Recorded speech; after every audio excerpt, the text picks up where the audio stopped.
Hello everyone, welcome to Business Studies class. So in our last class, we have discussed about financial planning, its importance, capital structure and financial leverage from Unit 9. And today we shall discuss about the meaning of fixed capital and its features. ছাত্ৰ-ছাত্ৰী সকল আমি আমাৰ last ক্লাছত unit 9 পৰা বিত্তীয় পৰিকল্পনাকৰণৰ অৰ্থ ইয়াৰ গুৰুত্বসমূহ মূলধন গাঁথনি আৰু বিত্তীয় উত্তোলন বল বা সমাংসত ব্যৱসায় আদিবোৰ আলোচনা কৰিছিলোঁ। আজি আমাৰ টপিক হ'ব ফিক্সড কেপিটেল স্থায়ী মূলধনৰ অৰ্থ আৰু ইয়াৰ বৈশিষ্ট্যসমূহ আলোচনা কৰিম। So first we shall discuss about the meaning of fixed capital. স্থায়ী মূলধননো কি? স্থায়ী মূলধন বা ফিক্সড কেপিটেল হ'ল মূলধনৰ সেই পৰিমাণটো হয়, কেপিটেলৰ সেইটো এমাউণ্ট হয় যিটো এমাউণ্ট আমাক দীৰ্ঘদিনৰ বাবে লাগে, লং টাৰ্মৰ কাৰণে লাগে। সেই লং টাৰ্মৰ কাৰণে ফিক্সড কেপিটেল যে লাগে, কিহৰ কাৰণে লাগে? কাৰণ আমি যিটো বিজনেছৰ প্ৰডাকশ্যন উৎপাদন কৰিম, সেই উৎপাদনৰ ফেচিলিটিজবোৰ আমি পাবলৈ ধৰি লোৱা আমি কি কিনিবলৈ ইউজ কৰোঁ ফিক্সড কেপিটেল। স্থায়ী মূলধন আমি কেতিয়া ব্যৱহাৰ কৰোঁ? স্থায়ী সম্পদসমূহ কিনিবলৈ বা ক্ৰয় কৰিবলৈ স্থায়ী মূলধনসমূহ আমি ব্যৱহাৰ কৰোঁ। এতিয়া স্থায়ী সম্পদ বুলিবলৈ কোনবোৰ কাক কয়? সেইবোৰ হ'ব ফিক্সড এছেটছবোৰ কোনবোৰ হ'ব? Plant, machinery, land, building, furniture etcetera. কি হ'ব? উদ্ভিদ আৰু যন্ত্ৰপাতি, ভূমি, ভৱন, আচবাব, গাড়ী মটৰ আদি সেইবোৰ ক্ৰয় কৰিবলৈ স্থায়ী মূলধন ব্যৱহাৰ কৰোঁ।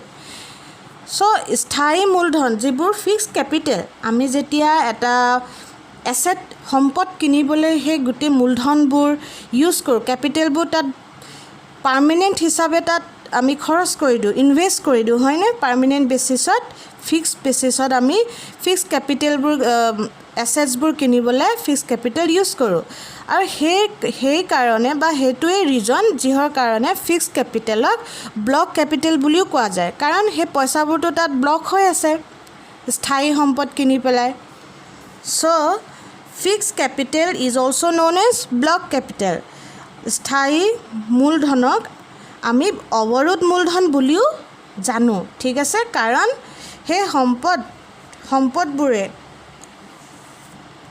ফাৰ্মৰ মূলধনৰ সেই অংশটো প্ৰতিনিধিত্ব কৰে যাক স্থায়ী বা স্থিৰ ভিত্তিত অৱৰোধ কৰা হয়, আৰু সেইকাৰণে স্থিৰ মূলধনক অৱৰোধ মূলধন বুলিও কোৱা হয়, ঠিক আছে? এতিয়া আকৌ কি হয়, সেই ফিক্সড এছেটছবোৰ স্থায়ী সম্পদবোৰ আমি প্ৰত্যেক ক্ষেত্ৰতে স্থায়ী হৈ আছে বুলি ক'ব নোৱাৰোঁ, বা এটা জেগাতে তাত স্থায়ী হৈ থাকিব বা স্থায়ী হৈ আছে, বা তাৰ ভেলুবোৰ, তাৰ যিটো দাম বা যিটো ভেলু মূল্য এতিয়া আছে, হয়তো পাছত সেইটো ভেলু হয় কমিও যাব পাৰে বা তাৰ ভেলুটো বাঢ়িও যাব পাৰে, ঠিক আছে? আৰু এইটো কিহৰ ওপৰত নিৰ্ভৰ কৰিব? টাইমৰ ওপৰত নিৰ্ভৰ কৰি সেই এছেটবোৰৰ ভেলুবোৰ ইনক্ৰিজো হ'ব পাৰে বা ডিক্ৰিজো হ'ব পাৰে। কিন্তু ফিক্সড এছেটছবোৰ আমাক লাগিব, মানে বিজনেছত ফিক্সড এছেটছবোৰ লাগিবই। কিহৰ কাৰণে লাগে? কাৰণ ৰেগুলাৰ বেচিছত যাতে বিজনেছৰ কাম, ব্যৱসায়ৰ কামবোৰ যাতে দৈনন্দিনৰ কামবোৰ যাতে হৈ থাকে, সেইবোৰৰ কাৰণে ফিক্সড এছেটছ লাগে। আৰু ফিক্সড এছেটছ নহ'লে বিজনেছ আমি আগবঢ়াই লৈ যাব নোৱাৰিম।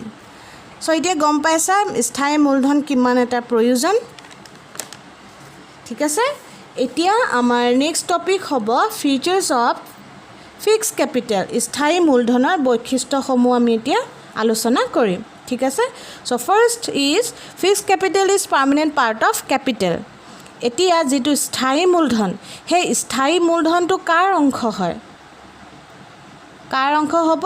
মূলধনৰ অংশ, ঠিক আছে? মানে কেপিটেলৰ এটা পাৰ্ট হয় ফিক্সড কেপিটেলটো কাৰ পাৰ্ট হ'ব কেপিটেলৰ এটা পাৰ্ট চ' এইটো ফাৰ্ষ্ট ফিচাৰ নেক্সট ফিচাৰটো হ'ব কি fixed capital is invested in fixed assets like plant machinery land and building furniture vehicles etc এতিয়া স্থায়ী মূলধনটো কোনবোৰ এছেটছৰ ওপৰত আমি বিনিয়োগ কৰা হয় ফিক্সড এছেটছ ফিক্সড কেপিটেলবোৰ কিহৰ ওপৰত স্থায়ী মূলধন কোনবোৰ সম্পদ ক্ৰয় কৰিবলৈ ব্যৱহাৰ কৰা হয় ফিক্সড এছেট স্থায়ী সম্পদ যেনে plant machinery land building furniture vehicles etcetera উদ্ভিদ বা যন্ত্ৰপাতি ভূমি ভৱন আচবাব বাহন আদিত বিনিয়োগ কৰা হয় স্থায়ী মূলধন ঠিক আছে number 3 fixed capital is procured through raising of long term financial resources like shares debentures etc দীৰ্ঘম্যাদী বিত্তীয় সম্পদ যেনে অংশ ঋণপত্ৰ আদি বৃদ্ধিৰ জৰিয়তে স্থায়ী মূলধন ক্ৰয় কৰা হয় এতিয়া স্থায়ী মূলধন ফিক্সড কেপিটেলবোৰ আমি ক'ৰ পৰা ল'ব পাৰোঁ মানে ক'ৰ পৰা আমি ৰেজ কৰিব পাৰোঁ লং টাৰ্ম ফাইনেন্সিয়েল ৰিচোৰ্চৰ পৰা এতিয়া লং টাৰ্ম ফাইনেন্সিয়েল ৰিচোৰ্চ আগতো কৈছিলোঁ সেইবোৰ কোনবোৰ হ'ব শ্বেয়াৰ বা ডিবেঞ্চাৰৰ পৰা আমি ফিক্সড কেপিটেল ৰেজ ল'ব পাৰোঁ ঠিক আছে ক্ৰয় কৰিব পাৰোঁ Number 4, since fixed capital is generally invested in fixed assets, it is not easy to withdraw it. এতিয়া ফিক্সড কেপিটেলবোৰ যে স্থায়ী মূলধনবোৰ স্থায়ী সম্পদসমূহ ক্ৰয় কৰিবলৈ তাত বিনিয়োগ কৰা হয় সেইবোৰৰ কাৰণে কি হয় আমি ফিক্সড কেপিটেলবোৰ এটা হিউজ এমাউণ্ট ফিক্সড কেপিটেল কিনিবলৈ তাত লগাই দিওঁ তাত ব্লক হৈ থাকে পইচাবোৰ বা তাত ব্লক হৈ যায় সেইবোৰৰ কাৰণে কি হয় সেই পইচাবোৰ তুমি ডাইৰেক্টলি আকৌ উইথড্ৰ ল'ব পাৰিব নোৱাৰা মানে তুমি ডাইৰেক্ট তাত ইনভেষ্ট কৰিছা বোলে 2 লাখ সেই 2 লাখ তোমাৰ লগালগ তুমি আকৌ সেই 2 লাখ ঘূৰাই পাবা বুলি সেইটো ক'ব নোৱাৰা সেইটো ইমান পচিবল নহয় ইজি নহয় অ'কে চ' ইমানগাল পইচা কিবা এটা কিনিবলৈ সম্পদ কিনিবলৈ যেতিয়া পইচাবোৰ তাত ইনভেষ্ট কৰা হয় বিনিয়োগ কৰা হয় তেতিয়া সেই কেপিটেলবোৰ আকৌ উইথড্ৰ কৰিবলৈ ইমান সহজ নহয় প্ৰত্যাহাৰ কৰা ইমান সহজ নহয় আমি পইচাবোৰ পাম কিন্তু লাহে লাহে কেনেকুৱা পাম লাষ্ট পইণ্টত চোৱা number 5 fixed capital is invested in fixed assets it becomes the source of earnings okay স্থায়ী মূলধন স্থায়ী সম্পদত বিনিয়োগ কৰা হয় ই উপাৰ্জনৰ উৎস হৈ পৰে এতিয়া যিহেতু আমি ফিক্সড কেপিটেলবোৰ কিহত ইনভেষ্ট কৰোঁ ফিক্সড এছেটছ চ' ফিক্সড এছেটছৰ কৰাৰ কাৰণে কি হয় আমি লগালগটো মূল কেপিটেলবোৰ পাই নাযাওঁ কিন্তু এইটো এটা ইনকামৰ চ'ৰ্চ হয় আৰ্নিং কৰা এটা উৎস হয় চ'ৰ্চ হয় ঠিক আছে so' these are the features of fixed capital স্থায়ী মূলধনৰ এইবোৰ বৈশিষ্ট্যসমূহ আমি আলোচনা কৰিলোঁ চ' this is our last topic for today's class and if you have any query you can ask me in our live class okay so that's all for today thank you everyone stay safe and healthy